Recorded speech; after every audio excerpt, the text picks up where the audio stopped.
Dear all, welcome to this simulation game for emergency medical services systems. I will lead you to go through the game playing instructions. Singapore Civil Defence Force, SCDF, provides emergency services such as ambulance services and firefighting in Singapore. You will play the role of SCDF in this game to manage an emergency medical services system. The area assigned to you is a major area of the city of Singapore, and it has been divided into 104 grids as shown on the map below. The EMS system revolves around two main components: stations and ambulances. Ambulances are required to respond to the emergencies as they arise. They are allocated, maintained, and operated from stations. The stations are built in various locations or grid cells on the map.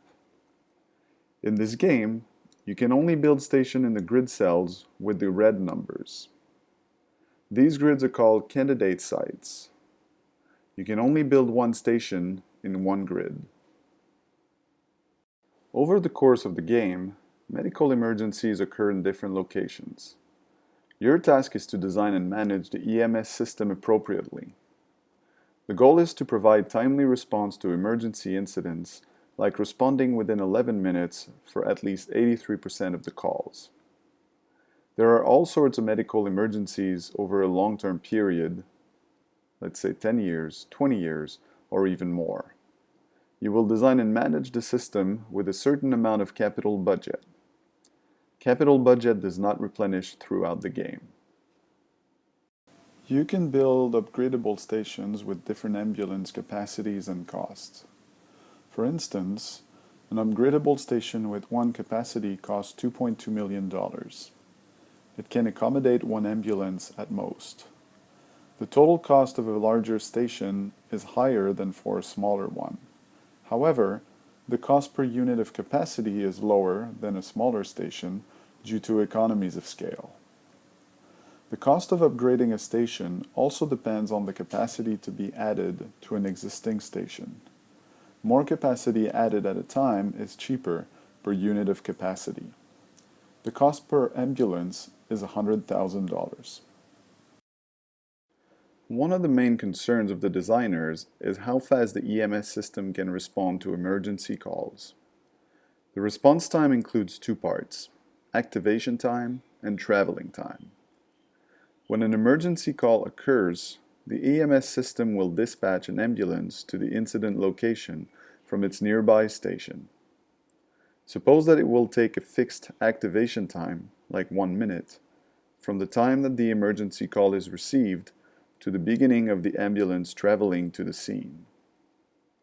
It is assumed that the traveling time of an ambulance from one grid of the map to adjacent grid is 2 minutes. When an ambulance travels inside the grid where it is stationed, the travel time to an incident is 0. When the ambulance travels to the neighboring grids, the travel time will increase. If the total response time is within a certain target, like 11 minutes in this game, it is considered a fast response. This requires a traveling time within 10 minutes. If an incident call is not responded by any ambulance, the call is counted as lost. A station in a candidate site can provide timely service to incidents in a grid only if the traveling time is within a designated time, for example, 10 minutes. In this case, we say that incidents in this grid are covered by the station. We assume that an ambulance can only be sent to a demand grid from a designated station. In other words, during the simulation, only a designated station can send ambulance to a certain demand grid. To simplify the game playing, a demand grid is automatically assigned to a nearby station that can cover the grid during the simulation. The assignment policy will depend on how you plan the location and capacity of the new stations. The game will simulate the design and operations of an EMS system over 10 years. Each round of simulation covers 1 year.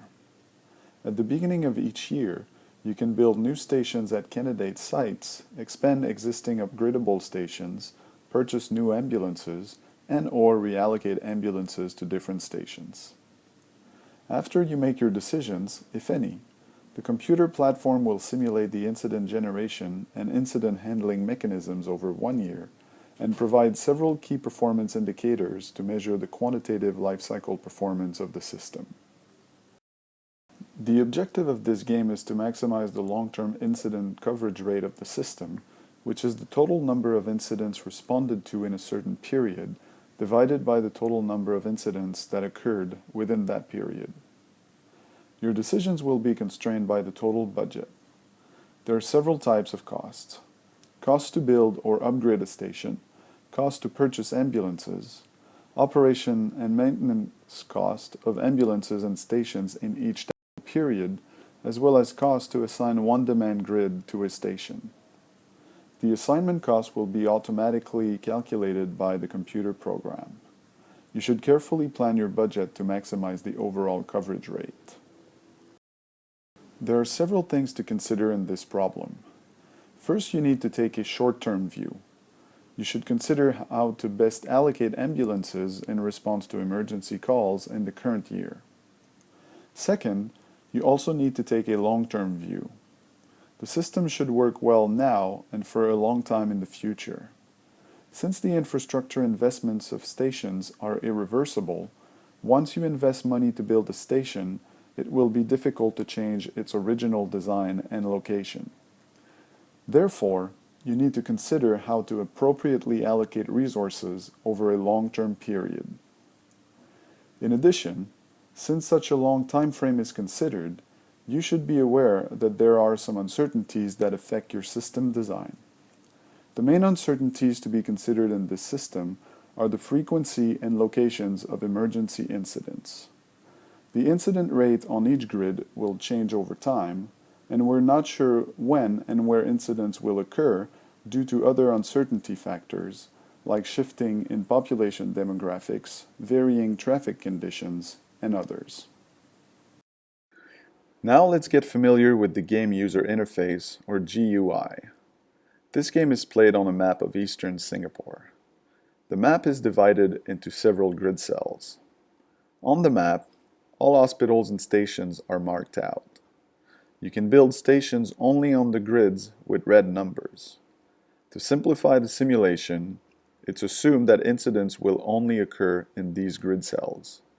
The detailed user manual will be given to you in the following session. You can click on the History tab at the top of the user interface to observe historical data on past incidents in each demand grid that occurred last year.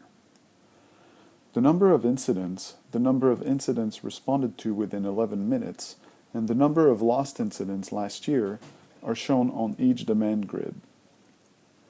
The meanings of the shorthand notations are shown below the grid area. To help you quickly compare the density level of incidents that occurred in each grid, squares with different colors are shown in each grid. Each incident level corresponds to a range of incident numbers. For example, incident level 1 with the lightest color square corresponds to a number of incidents between 0 and 800. You can also find historical information on incidents for all the past years that you have played by clicking the buttons shown at the bottom of the tab. The number on the red button shows the year that is currently displayed. Now navigate to the Forecast tab to observe the predicted number of incidents and levels of incident number in each grid for the current year. Note that the forecast may be inaccurate. Similarly, for the History tab, you can see the forecast for all future years by clicking on the button at the bottom of the tab. To see the results and other indicators of your game playing, you can navigate to the Indicators tab. The Indicators window is divided into 4 parts. The first part shows the key performance indicators for the system, which are the coverage rate, number of incidents responded, number of incidents lost, and operating cost. The second part shows the figures of the above indicators. The third part shows the total number of lost incidents in each station, which is the sum of lost incidents in the grids that are assigned to this station. The fourth part displays the forecasted and historical total number of incidents, as well as the remaining budget in each round. The performance indicators provide some information to help you devise your station and ambulance deployment plans.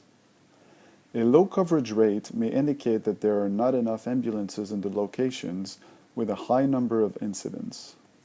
It can be improved by deploying more ambulances in these locations.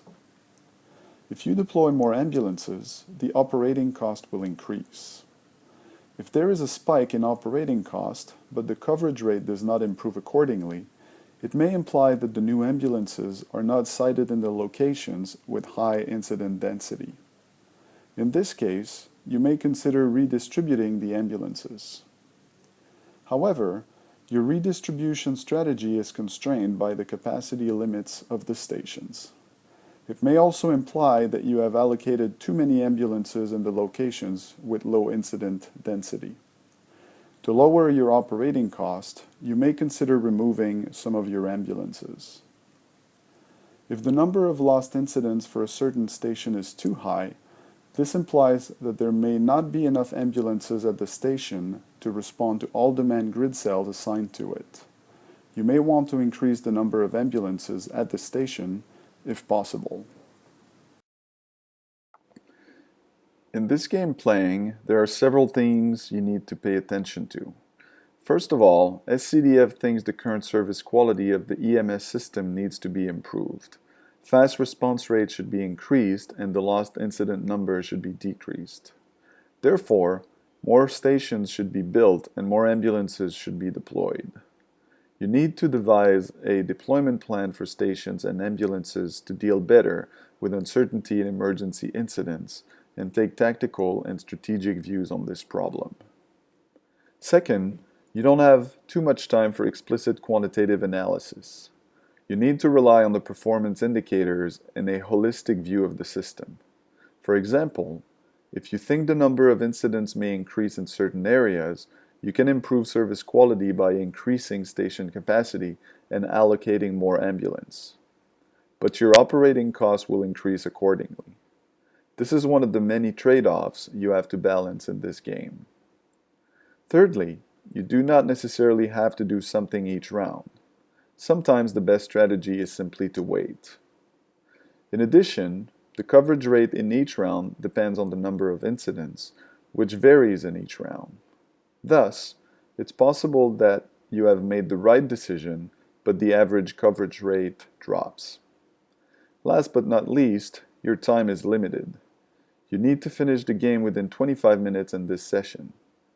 Good luck!